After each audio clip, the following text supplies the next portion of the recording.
Here's a myth that quietly wrecks high performers. If I can lead a team, I can figure out my relationship. But relationship drift doesn't just stay at home, it shows up as shorter patience, worse decisions, lower focus, and a leadership edge that ends up dulling over time. Today, we're talking about what's real. Your relationship is part of your leadership operating system. Welcome back to Is Anything Real, the reality first leadership show where we test advice, publish the receipts, and ship what works under constraint. I'm Adam W. Barney, transition leadership coach, author, and your host. Today's guest is Katarina Polonska, executive relationship strategist, gender dynamics social scientist, and founder of the Successfully in Love method. She's built a science-based approach for founders and senior leaders, and she works at the level most people avoid, the subconscious systems underneath the pattern, not just the story on top of it. And this is where I want to ground my own frame quickly. In my coaching work, I'm constantly reminding leaders that what got you here won't get you there, and the same is true in relationships. Motivation and trying harder obviously don't scale. Systems do, and patterns do. Katarina, welcome to the show. I'm so excited to be here. Thank you for having me. Awesome. A quick opener. What's the most common leadership problem your clients bring you that turns out to be a relationship problem in disguise? Yeah, well, I'd almost kind of combine the two, right? We know that leaders, especially founders, have a 72% divorce rate. So go figure the main problems that come to me. It's typically, I've been building this company or grinding in this corporate job, and I've got to a certain level where I've achieved success. Or as one client told me, I've made enough money to have 8 versions of me. There are 8 times me now. Right. And my marriage sucks. Like, I don't feel like my real self anymore. My wife doesn't even really lay the table for me anymore. I dread weekends. I don't really want to come home. And maybe I've met somebody else, right? Mm, Which right. completely makes sense if you are in an office and you are grinding these long hours and you're feeling really disconnected at home. And now the problem is that this is overtly a relationship problem. But again, to kind of flip it on its head, what happens when we have relationship problems? Well, we're not sleeping very well. We're probably not eating very well. We're not thinking very clearly. We're not making great decisions because we've got brain fog because we're so concerned with everything that's going on. We're not feeling rested because you're not coming home to a safe environment where you get to relax and to feel yourself. You're not Right. being authentic because you're having to keep a wall up and having to perform a certain way. And so all of these factors, when we think about them compounding together, they're not going to make a good leader, right? They're going to make a very distracted, a very fried, a pretty volatile leader who's, yes, passionate about the work, but isn't really able to show up in a secure way. Right. Right. And that there's, a myth there that I think traps high performers in relationship drift. Communication isn't the only leg to stand on. I actually would argue relationships act like leadership infrastructure. Yeah. But two quick things that have actually been sitting in my head lately that might help frame this. First, I heard a take that basically said, if you treat something like StrengthsFinder, Clifton StrengthsFinder, as a multivariable profile, the odds of two people aligning cleanly are wildly low. And the point wasn't that the exact math there, it was the reality. We're often running different operating systems and calling it chemistry. Yeah. And second, since meeting you, Katarina, I connected with Jana Merowitz-Turner, who runs Antenna Up, the Buoys Club, and Healthier Men at Work. And it hit me that a lot of relationship failure isn't because men don't care. It's because men often don't have a support structure, permission structure, rather, for support. So, Katarina, with that setup, what's the core myth you want to punch in the face today? That our relationships are somehow separate to our leadership. They're not, right? I think COVID made that really clear that, yes, your work life bleeds into your personal life bleeds into your work life. And gone are the days where you show up to an office and you check in and you have a little briefcase and you check out and you go home and you forget about things. Right. With our phones, with technology, with the pace of work, with the sheer volume of work that we're doing, it is our life. And in the same vein, our relationship is our work, because again, you can't really untangle the fact that you are the common denominator between all of it. And so when I hear, and I don't hear this from my clients, thank goodness, because my clients are the people who actually take action. But when I Right. speak to people who maybe aren't my clients and they say, I'll look at my marriage when I've got through the next quarter. I hear that all the time. And I'm sitting there and I'm thinking, you look exhausted, you look drained. And when we have a conversation, they tell me how much drama is in their life and how miserable they are. And I'm thinking, you are shooting yourself in the foot.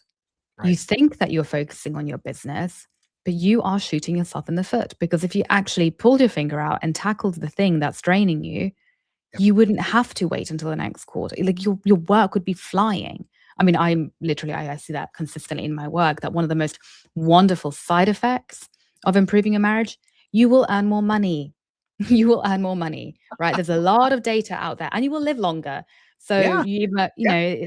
tons of data out there on this. I mean, even Harvard did the biggest study on human longevity. Your romantic relationship is the most important factor. It's not what you eat.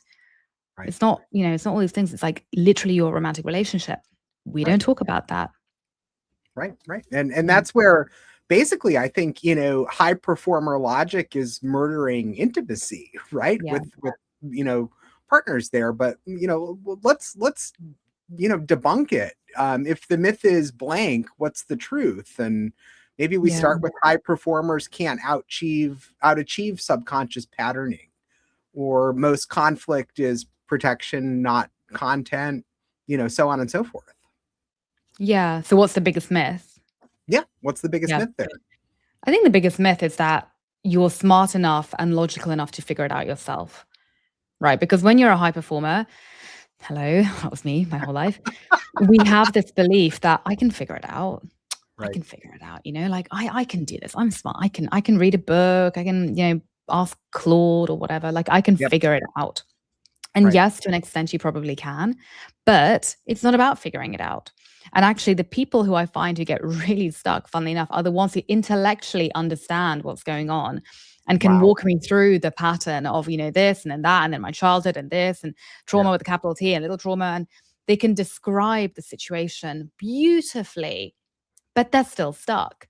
And the Right. reason they're still stuck is because it's not an intellectual problem to solve for. If it was, you would have solved it by now.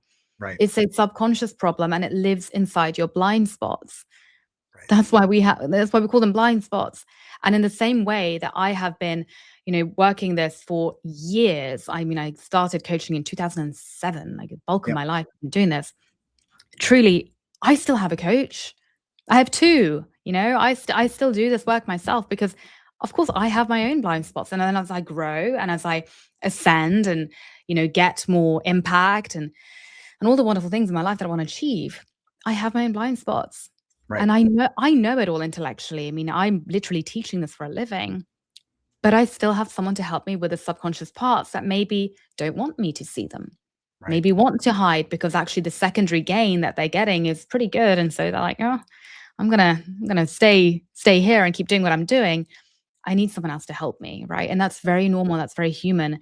That is really, I mean, how humans have evolved throughout I history. There's no I shame mean, in that. I would say, that goes back to the fight or flight mentality that we all Yeah. faced when we were foraging for food and getting chased by animals that Mhm. were live or die situation. Mhm. But I think that really does outline how it's not about communication problems, Yeah. it's pattern problems, it's Yeah. systems problems, and that rewiring is the critical piece of it. And Yeah. that's exactly why I'm allergic to inspiration culture, Yeah. Yeah. because insight without installation is really just, it's a performance. Absolutely. Absolutely. Yeah. Let, let, let 100%. let me pressure test something with you quickly. If two people say have low overlap, they have different strengths, different defaults, different stress responses, a lot of couples interpret that as we're wrong. But what if Mm. it's actually we're different systems and we Mhm. never learned how to translate? Yeah, for sure. And a great little way of compartmentalizing this and simplifying is even to look at attachment theory, right? And looking at how people show up in different ways. So many of my clients are more on the anxious end of the spectrum. And I Mm, don't mean anxious in the terms of, kind of literal anxiety, But they think a lot. They worry. They kind of scenario plan. They gather data. Like they're on it, right? Right. And that way of essentially over functioning and leaning in is one way of operating. Whereas there are other people who actually often aren't my clients because they don't get the help, who Yep. function differently, who maybe lean out, who maybe prefer to avoid, who maybe prefer to kind of do delay discounting where they solve for like the immediate problem, which is Right. hitting your quota or the next deal, rather than thinking about the longer term pain. There's nothing wrong with that. It's just we are different people. And the funny thing about psychology is that we tend to attract our opposite, right? Yep. Because if you attract your opposite, then the two of you will actually make a whole. And so there is a beautiful art to it on what's happening on that kind of bigger scale. But it does Right. mean that you're going to be probably quite triggered because your partner's going to be quite different to how you are. Right. Right. Yeah. And I think all of this weaves into, high performers are probably looking for one right answer. There's a trap in relationships and in leadership Yeah. when you're scorekeeping, righteousness and let's say winning the argument, and then that mismatch turns into resentment over Yeah. time. But compatibility, I view it really as pattern compatibility, and I think Yeah. you would agree there. It's not about Yeah. shared hobbies. No, What's absolutely. one sign a couple is, say, trying to logic their way through an emotional safety issue, though? Mm. If you're having a lot of conversations and conversations and conversations, but you're not really moving the needle. If you're doing a lot of couples counseling and you're not really moving the needle, Mhm. right? If you're trying these kind of, I don't want to say band-aid solutions, but if you're trying to be very rational and structural about things, but it's not really moving the needle, then you Right. know that you're being too in your head. And that's not to say that there isn't room for the rational and the structural and the talking, but that needs Yep. to be coupled with a deeper somatic processing, right? With a deeper body work, with a deeper nervous system work. Yep. That's where the patterns live. And you need both. You need to engage the head and the body, the full spectrum of your being in order to change. And this is where, I'm a big fan of individual work because trying to, heal, quote unquote, your nervous system or trying to do pattern rewiring with a partner is actually really difficult because you're both coming at it from two different places. You're both trying to coordinate two different schedules. Right. I'd argue it's actually much harder than just engaging with a professional and doing the work yourself so Mm. that you can show up as the best version of yourself. And Right. because humans are tuned to each other, when you show up secure, your partner's more likely to show up secure. And that way, you actually help them rewire themselves by example. Far Right. more effective than trying to bludgeon them and drag them into a room and practice with you. It's meeting them where they are almost, right? Exactly. Yeah, You know, and exactly. and and this is where I mentioned earlier, Antenna Up and the Buoys Club, and it keeps ringing for me a little bit. It's not a tangent, but it's a reality check Yeah. because a lot of men specifically don't lack love. They actually lack language and permission Yeah. for support. So, from your lens, what's going on there? I don't think men have been set up for success. I mean, if you look at men and men's mental well-being and the role of men in society and that role for the past few decades, it's changed quite drastically, but it also hasn't changed. Right. Men are still kind of the main folks running society, but they're also one of the most neglected when it comes to emotional health. And Right. so when I look at a lot of my male clients who are in these sticky situations, whether it is having an affair or it is being miserable in your marriage and trying to figure out whether I should leave or trying to reignite intimacy with your wife and then feeling stuck with that. Or even as I have one client feeling ashamed about Mm. wanting more intimacy, right? Because you've been conditioned into believing that somehow your needs aren't valid. Right. All of that is an education problem. Yeah. All of that's an education problem. And there's a reason why I work really with the Anglo-American, I have some clients in Eastern Europe, but Yep. there's this kind of very Eurocentric Anglo-American culture that I understand where men have not been given any shape or form of a manual on how to actually have healthy relationships. And women haven't either. Right. But women have more of an intuitive pull, and that intuitive pull is more nurtured in society, right? Right. So Right. one of the Right. things I'm passionate about is education. Yeah. Yeah. I've seen it time and time again that, men wait until crisis or Yeah. have this vision that asking for help, be brave, ask for help is Yeah. actually a status loss, Yes, right? But it should be exactly. reframed as support, for performance, leadership, and capacity, what words work better than help for the men you work with, and why do those resonate differently? That's a good question. I haven't actually figured that out myself yet. I would say normally I use a language of support, right? But there's also something there around inner conditioning, um, like literally training your nervous system, training your subconscious. Flexing that muscle, right? Absolutely, absolutely. It's funny. One of the companies I used to work for was called Mind Gym, which is a great term, right? Because it's like this idea of, you have a gym for the mind. We go to the gym every day, some of us. So why not have a gym for the mind? And it's a very Mm, similar premise. And so much of my work really is about practice, practice, practice, practice, right. and engaging that discipline to do the practice. Yeah, because that's where the change lives. Right, right. And the goal here isn't talk about it better, right? The goal No, is stop repeating the same loop with better vocabulary. exactly. But let's publish some receipts here. When the work lands that you do, what changes? What's measurably the impact that's made here?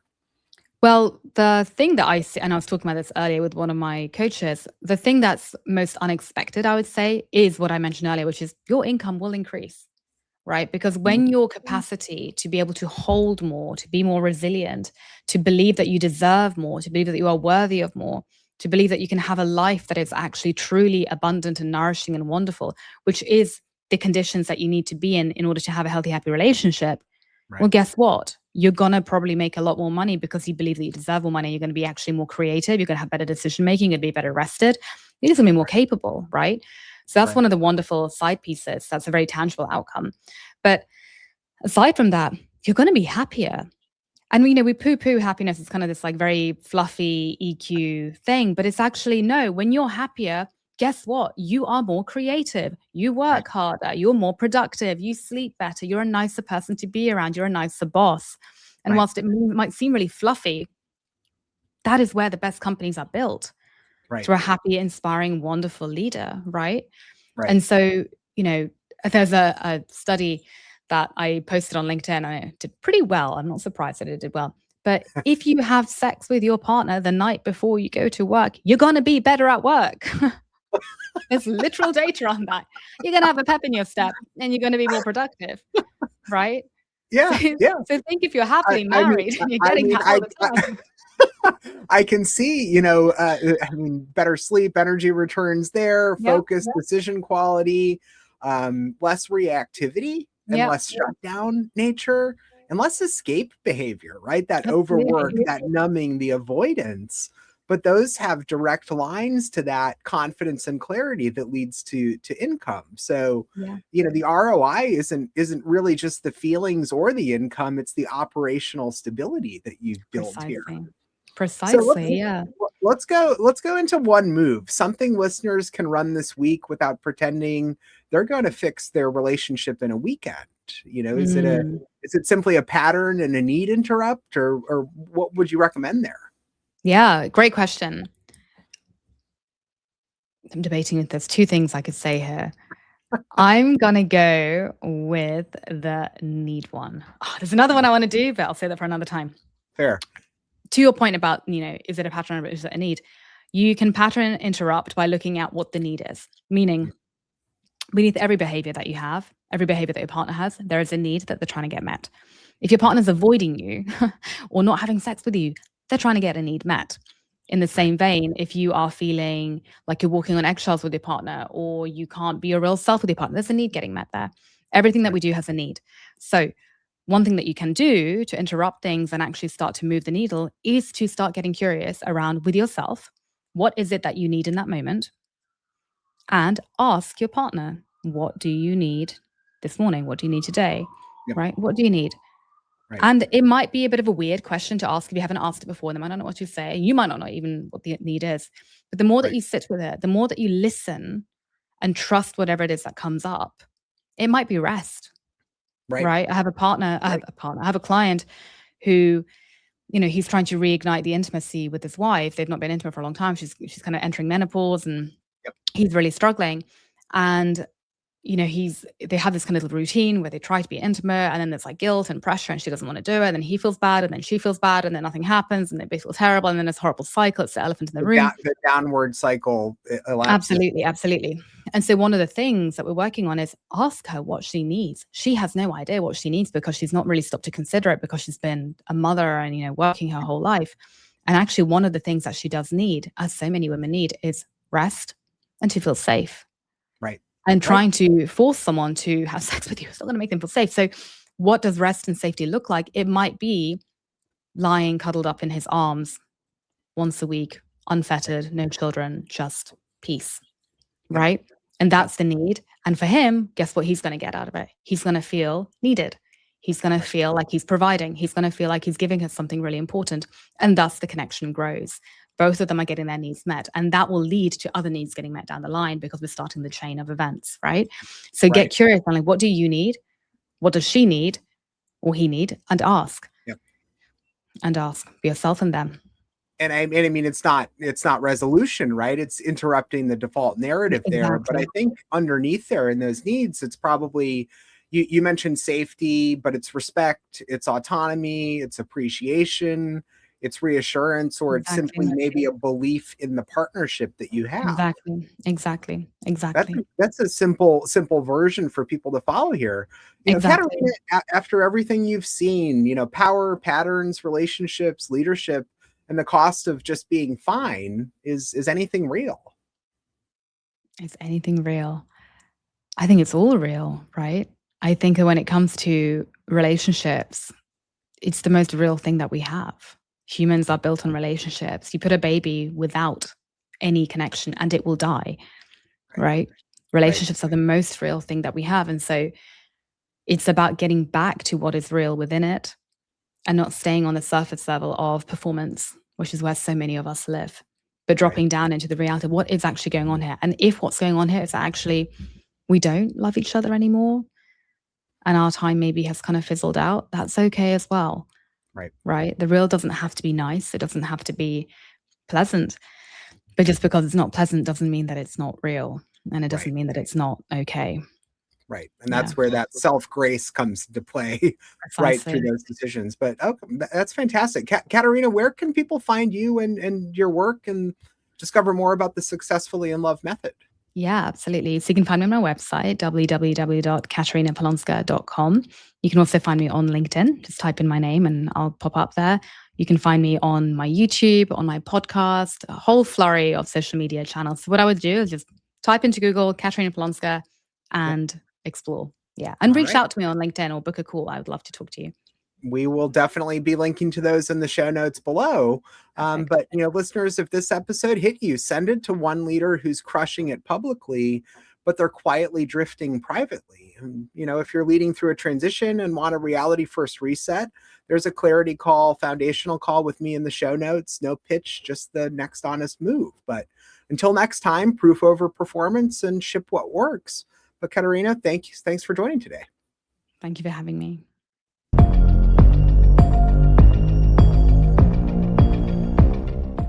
If this episode of Is Anything Real resonated, you're probably at a moment where the old playbook isn't holding anymore. I work with transitioning founders and executives to